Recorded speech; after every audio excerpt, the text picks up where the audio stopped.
এটা আমি কি বানালাম! এত সহজভাবে বানিয়েছি আর খেতে এতটা মজার হয়েছে যে আমি নিজেই অবাক। আসসালামু আলাইকুম।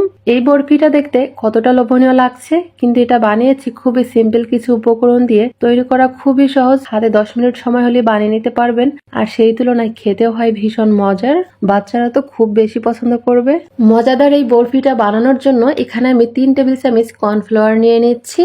এখানে হাফ কাপ পানি দিয়ে দিলাম। পানিটা দিয়ে ভালো করে মিশিয়ে নিব, এর মধ্যে আর কিছুই দিব না। এই তো ভালো করে মিশিয়ে নিয়েছি। এখানে প্যানের মধ্যে দিয়ে দিলাম হাফ কাপ চিনি আর 1 কাপ পানি। একটু নেড়ে চেড়ে এটাকে বলক তুলে নিব। বলক চলে আসার পরে একটু নেড়ে চেড়ে ওই যে তৈরি করে রাখা মিশ্রণটা দিয়ে দিব। মিশ্রণটা দিয়ে অনবরত নাড়তে হবে, আর এই সময় চুলার আঁচটা মিডিয়াম টু লোতে রেখে নিতে হবে। নাড়া বন্ধ করা যাবে না। অনবরত নেড়ে চেড়ে 2 মিনিট এটাকে রান্না করে নিব।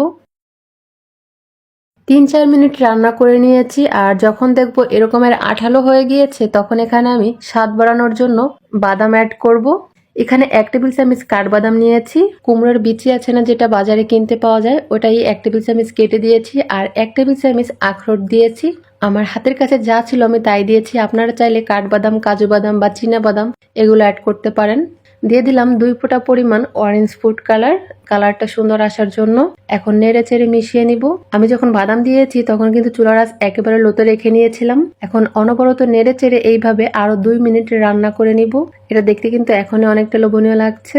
2-3 মিনিট ধরে এটাকে রান্না করে নিয়েছি। এটা রান্না করা একদম কমপ্লিট। এখন এটা চুলার উপর থেকে নামিয়ে নিব।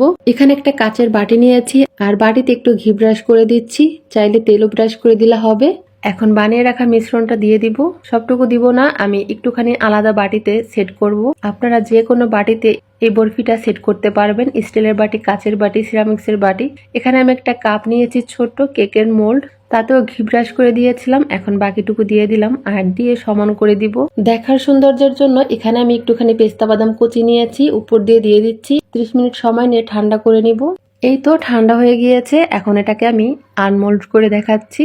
প্রথমে এই বাটি থেকে আমি এটাকে বের করে নিব। হালকা একটু আলগা করে নিব যাতে খুব সহজে বেরিয়ে আসে। আর এটাও আনমোল্ড করে নিয়েছি, কেটে শেয়ার করছি। প্রথমে লম্বা করে কেটে নিব, তারপরে এইভাবে ছোট ছোট করে পিস করে নিব। এই যে সবগুলো কেটে নিয়েছি, আর এখন দেখতে কিন্তু খুবই সুন্দর লাগছে। ঘরে থাকা সামান্য কিছু উপকরণ দিয়ে বানিয়েছি মজাদের এই বরফি। আবার এগুলোকে আপনি ক্যান্ডিও বলতে পারেন, জেলিও বলা যায়। বাচ্চারা তো খুব বেশি পছন্দ করবে। আর এটা দেখতে যতটা লোভনীয় লাগছে, খেতেও কিন্তু ঠিক ততটাই মজার হয়েছে। রেসিপি ভালো লাগলে তৈরি করে দেখতে পারেন। আশা করি সবার কাছে খেতে ভালো লাগবে। আর এটা বাহিরে 2 দিন ভালো থাকবে। নর্মাল ফ্রিজে 1 সপ্তাহ পর্যন্ত রেখে খেতে পারবেন।